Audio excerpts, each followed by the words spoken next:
Gabon unai, egon zara saio berri honetan, bota berri honetan. Gustatu altzaizu? Bueno, bai. Experimentatzeko prest, gu pixkat harrapatzen gaitu sarritan, deskolokatuta edo, baina prest egoten gara beti gauza probatzeko, eta bai, gustora gonez, bai. Eta zuk erabiltzen dituzu herramienta horiek?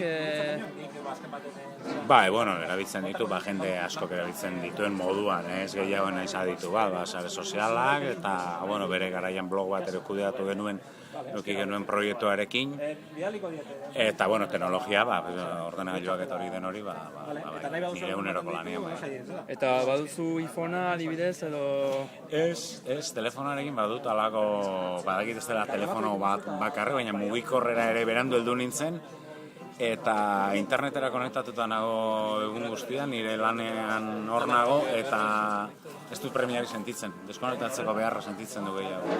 Eta uste duzu gauza hona dela bertsolaritzaren edo, adibidez, bada izan daiteke distrakzioa jendea, uste duzu distraitzen aldela tuiteatzen edo, eta gero aria galtzen alduela?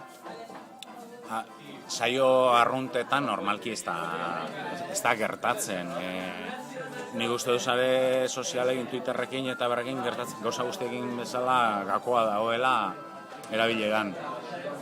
Distraitu daiteke eta sarritan gertatzen da bitartekoa bihurtzen dela helburu eta ez helburua izan beharko lukeena.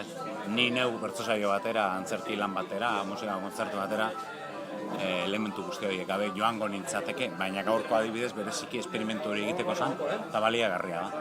Eta azken galdera bat, badakizu zer den Web 2.0? Bai. Eta esplikatzen handitzen duke?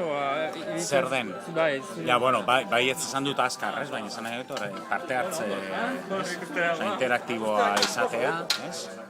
Jendearen aldetik erantzuteko osagarri izateko aukera izatea, ez? Uste dut hori dela. Eskerrik asko.